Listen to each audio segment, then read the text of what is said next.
अब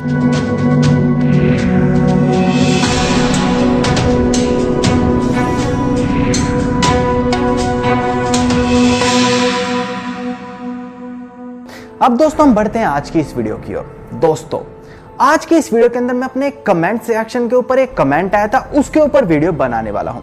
दोस्तों यहाँ पर मुझे एक कमेंट आया था कि यहाँ पर किसी व्यक्ति के साथ रास्ते में किसी दूसरे व्यक्ति ने थप्पड़ मार दिया। जब इस चीज की वो यहाँ पर रिपोर्ट लिखवाने यानी कि इस चीज की रिपोर्ट लिखवाने एफआईआर लिखवाने थाने में पहुंचे तो यहाँ पर उनकी एफआईआर लिखने के लिए मना कर दिया गया। इसके बाद दोस्तों जब उन्होंने इस चीज की एफआईआर कोर्ट से जाकर करवानी चाहिए 156(3) के तहत, तो यहाँ पर कोर्ट ने भी उनकी एफआईआर रद्द कर दी। दोस्तों ऐसा क्यों हुआ? कई बार ऐसा ही नहीं, बहुत से लोग भी ऐसे होते हैं जो यहाँ पर अपनी हुई किसी घटना की यहाँ पर जानकारी यानी कि एफआईआर उसके तहत लिखवाने पुलिस स्टेशन तो जाते हैं, किंतु उनके एफआईआर लिखने से मना कर दिया जाता है। पर दोस्तों यहाँ पर उन्हें बताया जाता ही नहीं कि आखिरकार ऐसा किया क्यों जा रहा है। फिर लोग यहाँ पर तंग होकर किसी भी एडवोकेट के पास जाकर 156(3) के तहत कोर्ट से एफआईआर करवाते हैं, किंतु कोर्ट भी बहुत सी बार यहाँ पर उनकी जो एफआईआर उन्हें रद्द कर देते हैं। इसके पीछे कारण है क्या? दोस्तों मैं आज इसी वीडियो में इसी टॉपिक के ऊपर चर्चा करने वाला हूं। दोस्तों इसके अलावा मैं आज आपको एफआईआर और एनसीआर के बीच का फर्क भी बताने वाला हूं। दोस्तों अगर आपने अभी तक इस चैनल को सब्सक्राइब नहीं किया है तो इसे जल्द से जल्द सब्सक्राइब करके नोटिफिकेशन बेल आइकन जरूर दबा दीजिए। अब दोस्तों मैं यहाँ पर आपको बता दूं कि जो ऑफेंस होते हैं यानी कि अपराध वो दो तरह के होते हैं। एक होते हैं सीरियस ऑफेंस जिन्हें हम कॉग्निजेबल ऑफेंस कहते हैं, और एक होते हैं नॉन कॉग्निजेबल ऑफेंस जिन्हें हम यहाँ पर कह सकते हैं नेचर में ज्यादा सीरियस नहीं होते। अब दोस्तों यहाँ पर जो ऑफेंस सीरियस होते हैं उनके तहत ही यहाँ पर एफआईआर की जाती है, किंतु दोस्तों जो ऑफेंस यहाँ पर सीरियस नहीं होते उनके हिसाब से यहाँ पर एनसीआर लिखवाई जाती है। अब दोस्तों मैं यहाँ पर एनसीआर का अगर आपको एग्जांपल दूं तो मोबाइल चोरी होना, इस तरह से जुड़ी छोटी मोटी वारदात जो होती है वो एनसीआर के तहत यहाँ पर लिखवाई जाती है। लोग बेसिकली आजकल एनसीआर इसलिए लिखवा रहे हैं, मान लेते हैं कि अगर यहाँ पर आपकी सिम कार्ड चोरी हो गया, आपका मोबाइल चोरी हो गया, तो आप यहाँ पर जाकर एनसीआर लिखवा सकते हैं। उसके बाद अगर आपके उस मोबाइल से आपके नंबर से कोई गलत एक्टिविटी होती है तो इसमें आपकी कोई जिम्मेदारी नहीं होगी, क्योंकि यहाँ पे पहले ही आपने एनसीआर कटवा ली है। दोस्तों पर अगर यहाँ पर बात आती है संगीन अपराध की, तो यहाँ पर इस जगह एफआईआर लिखवाई जाती है। अब हम यहाँ पर कमेंट को उठाएं तो मेरे पास इस तरह से कमेंट आया था कि यहाँ पर किसी व्यक्ति ने उसे बीच रास्ते में थप्पड़ मार दिया।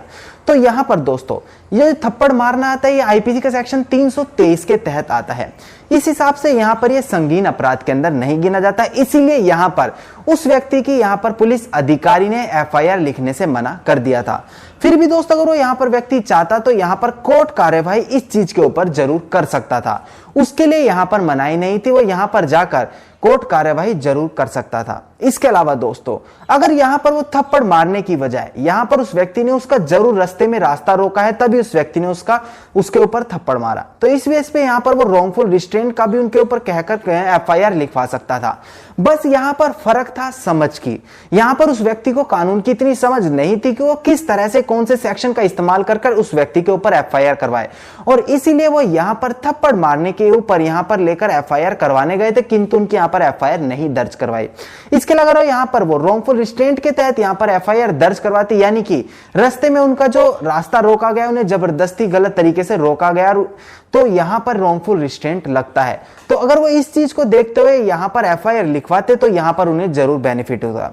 तो दोस्तों अगर आप यहाँ पर एफआईआर लिखवाने जा रहे हैं तो आपको एक चीज समझ लेनी चाहिए कि आप जिस भी अपराध के तहत एफआईआर लिखवा रहे हैं वो संगीन अपराध होना चाहिए। अगर वो संगीन अपराध नहीं है तो उसके ऊपर एफआईआर नहीं दर्ज होगी, उसमें केवल आपकी कंप्लेंट लिखी जाएगी या फिर एनसीआर उसे हम कहते हैं लिखी जाएगी। दोस्तों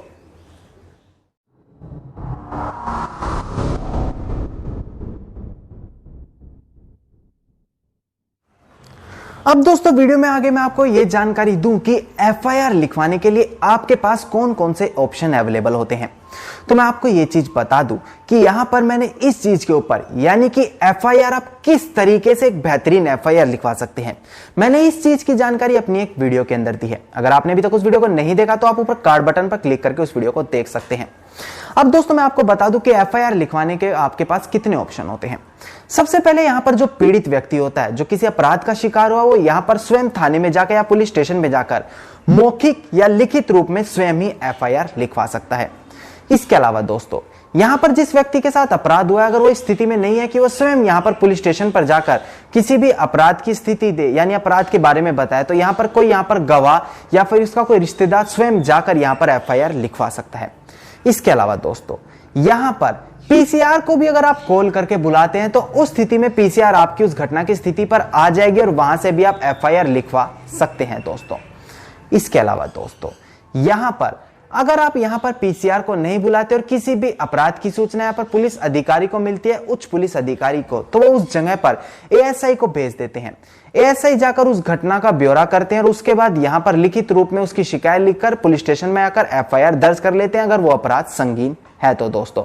इसके अलावा दोस्तों कुछ ऐसी छोटी मोटी घटनाओं में या फिर कुछ और स्थितियों में एफआईआर जो है ऑनलाइन भी दर्ज की जाती है दोस्तों।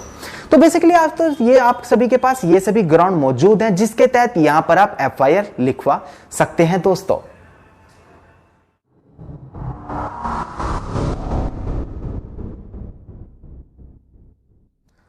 दोस्तों वीडियो के आगे मैं आपको एक बहुत जरूरी क्वेश्चन का आपका जवाब देने वाला हूं।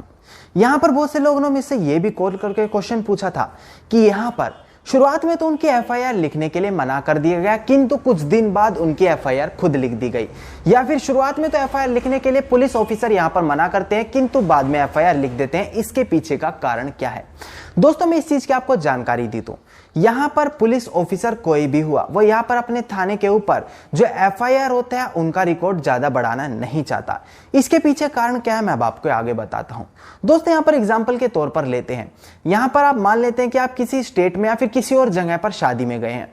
शादी में जाने के बाद वहां पर आपकी कार, बाइक या फिर कोई चीज चोरी हो जाती है।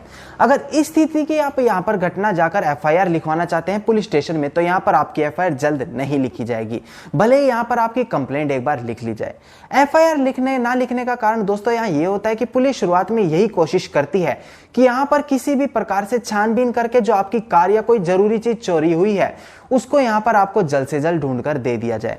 क्योंकि दोस्तों अगर यहां पर एफआईआर लिखवाए जाते हैं तो यहां एफआईआर के रिकॉर्ड उनके पुलिस स्टेशन के ऊपर लगातार बढ़ते चले जाते हैं, जिसके बाद यहां पर उन्हें एक एफआईआर की कॉपी अपने SP, DCP, additional DCP, district DCP, metropolitan magistrate, इन सभी के पास एक एक एफआईआर की कॉपी उन्हें भेजनी पड़ती है। जिसके बाद अगर यहां पर उन पे समय रहते इन्वेस्टिगेशन या फिर उनके ऊपर समय रहते सही स्टेप नहीं लिए गए तो बाद में उन पुलिस ऑफिसर के ऊपर बहुत सारा प्रेशर आ जाता है। इसलिए वो यहां पर यही चाहते हैं कि बिना किसी एफआईआर लिखे यहां पर जो आपकी कोई भी प्रॉब्लम है उन्हें समय रहते ही सोल्व कर दिया जाए दोस्तों।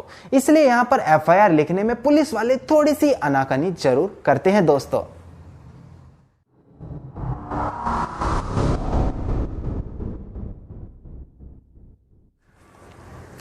अब दोस्तों यहां पर मैं आपको बताऊं कि अगर आप यहां पर आपके साथ किसी भी प्रकार का अपराध या फिर चोरी चकारी हुई है तो आप उस चीज की घटना कहां पर लिखवाएं।